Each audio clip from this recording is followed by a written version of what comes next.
This week the essay 1 is due, and you are to submit your nearly completed draft by 9 p.m. Monday, and then you are to complete peer review here, and then you will submit the final on the 15th. So the essay 1 assignment sheet states in 1,400 words, and by my count that's in the neighborhood of, what is that, 4 pages? Write a rhetorical analysis of Bill Moyers' report's Earth on Edge, the segment running from 23 minutes 41 seconds to 37 minutes 23 seconds. This segment discusses how the Xhosa people are working to save water in South Africa by destroying the non-native trees that European colonists sowed hundreds of years ago. Review the sample student Kairos essay in rhetorical analysis, pages 39 to 43.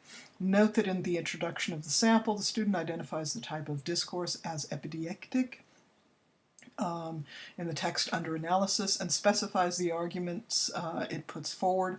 Note also that the body cites several newspaper articles and a website to illustrate the text's historical and cultural context, the forum, the occasion, and the exigence.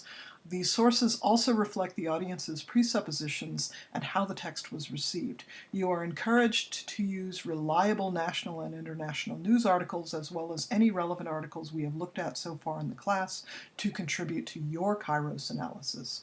In the introduction of your essay, identify the type of discourse, either as deliberative, epideictic, or judicial.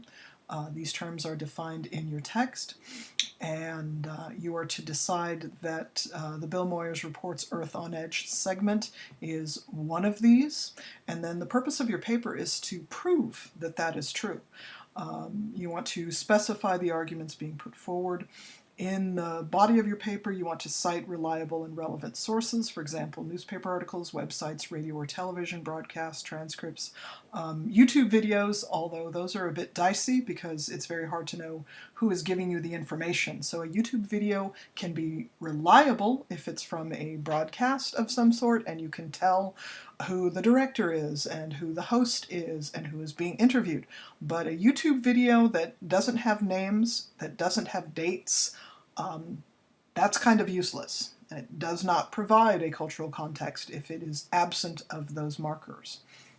And you need those things to illustrate the Kairos: the historical and cultural context, the forum, the occasion, and the exigence. These things must be defined in your paper and identified in your paper and used to support your claim. In addition, use these sources to reflect the audience's presuppositions. This is another thing you should identify in your paper and define in your paper and prove in your paper. You need a works cited page in MLA style, and you need in-text citations. You are strongly encouraged to study the model in the book closely for its content, its organization, its style, and its formatting. Okay, so let's look at what's due on Monday. By 9 p.m., please copy and paste your project here. Peer reviews will be graded, the draft will not. Posting a complete draft makes you eligible to earn peer review points. As you might guess, if you post a draft that is incomplete, that means that your peers can't answer the questions, and you've wasted their time and your time. So make sure that what you post is pretty close to done. It can be really messy, but it should have all the parts. And then by 9 p.m. you're going to read your group's drafts, and you're going to use the peer review questions here below to give your responses. And you are to have written thoughtful, collegial, and critical responses to the questions for each of your group members. Content of drafts. Drafts are to be a Kairos analysis of that 13 to 15 minute segment of Bill Moyers' Report's Earth on Edge, the segment concerning the Save Water program in South Africa. Drafts should be complete but messy. They should have every appearance of being about 80% done. Peer review questions. Your answers to the questions below are meant to help you explain to the authors what strengths and weaknesses you see in their drafts. So, the parts. This draft should include an introduction, a body, and a conclusion. If it's missing a conclusion, I can live with that, but it needs to have a works cited page. A draft that doesn't have a works cited page isn't a draft, it's a wish list. So, you need to use your research to complete this task. So, are all of the parts for the draft present. That's number one. If something's missing, state what's missing, and then you've answered number one, simply. 2. Introduction. The introduction should identify the type of discourse as deliberative, epideictic, or judicial. In addition, the introduction should give sufficient background about the Bill Moyers Reports series. You should be able to explain to readers what that is. And if you look in the model in your book, you will see that there is some time and some effort devoted to explaining what the topic is. So the Bill Moyers Reports series, and about Bill Moyers, and about PBS. For readers who are unfamiliar with this information, you need to give a little bit of an introduction there in your introduction.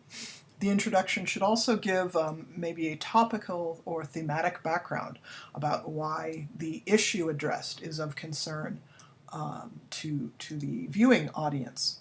Who is it that watches PBS, right? Who is it that watches Bill Moyers Reports?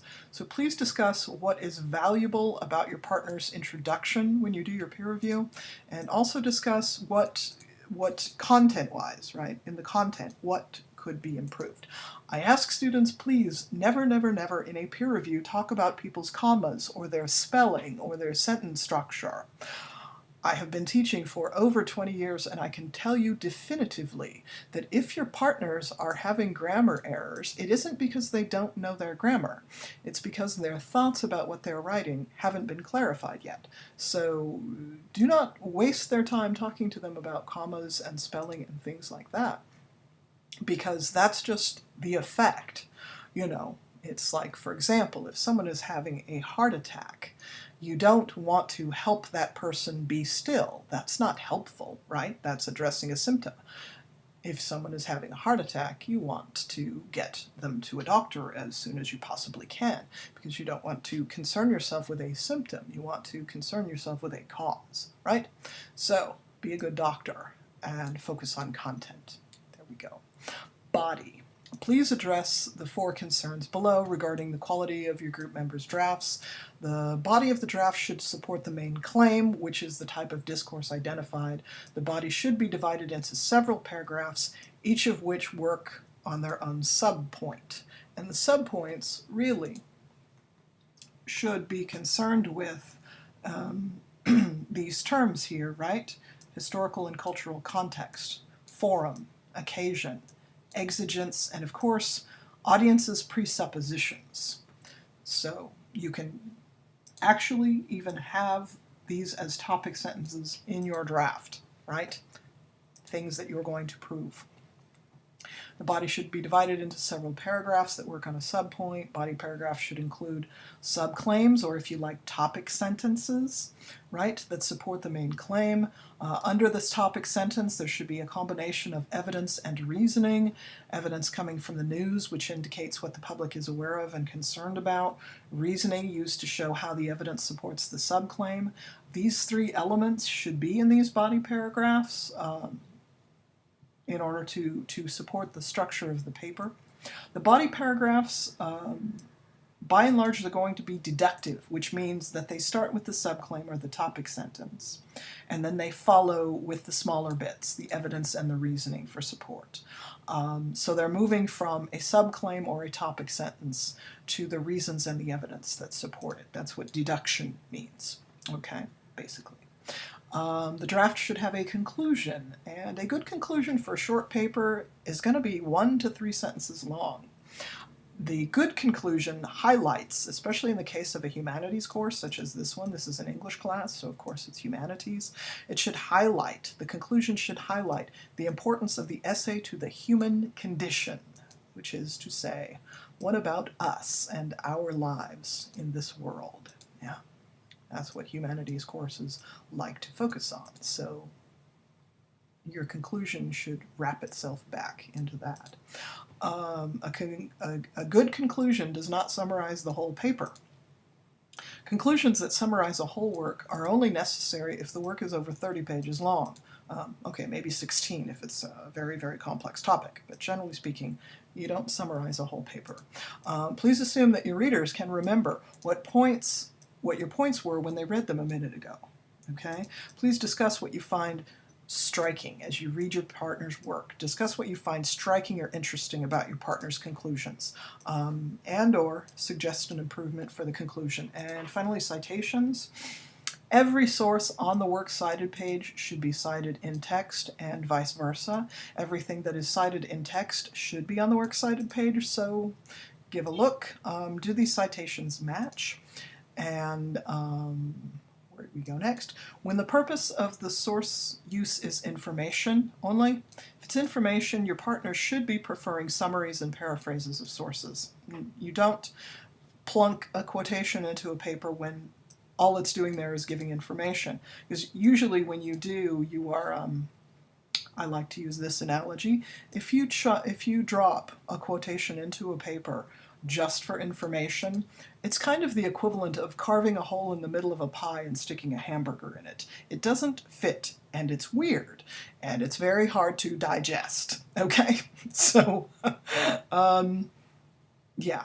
If it's information, you should be summarizing the source or paraphrasing the source, not quoting it. If your partner demonstrates close reading of a quotation, right, the quotation is there to be analyzed, to be emphasized, to be discussed, then the quotation belongs there. However, if the quotation is slipped in without discussion, this is a wrong purpose for a quotation. And of course, any borrowing of direct speech from a source, be it written or speech, direct speech needs to be in quotation marks, whether it's written or spoken. So, are the sources appropriately summarized, paraphrased, and quoted, is the question for that. And finally, as this is a document to be shared on paper, there should not be any hyperlinks at all, nothing clickable. Okay, and URLs should always be confined to the Works Cited page. URLs should never be in the middle of a paper. It's a little bit like inviting people over to your home and having a living room full of bowling balls there. It's just there to be tripped over. So, no hyperlinks anywhere on the document, and URLs only on the Works Cited page. So your question is, are there any hyperlinks or URLs where they're not supposed to be? So these are the questions for the peer review. And thank you for your work. Peer reviews are an important part of any writing class, and I do appreciate your time and your thoughtfulness in preparing your full draft and in responding to your group members' work. Okay, it's time consuming, but it's really important. And I would also suggest that many times we think of peer review as something that is helpful because you can read what other people say and the feedback is helpful.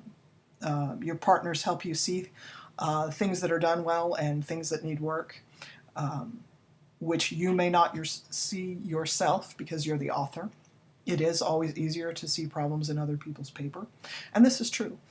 But another really, really valuable thing about peer review is that it gives you the opportunity to look at something that someone else wrote and to use these questions and these ideas about evaluation on their work. It's so much easier to see what the strengths and weaknesses are in someone else's writing. And once you practice this a few times, then your ability to perfect your own work is going to be so much stronger. So peer reviews are really, really important. Okay, and last, the essay is going to be due on Friday. Please save your final draft as a PDF and give it a new file name, maybe E1 Final PDF. Then upload your draft and follow the directions to ensure that your paper is posted. For example, you may need to review the file. You may be directed to do so, and you may be directed to agree to terms before submitting. So make sure that you follow through with those instructions, and usually Turnitin gives you a receipt. So you want to make sure that all happens. And again, Essay 1 is going to be due February 15th, 9 p.m., as always. Have a good week.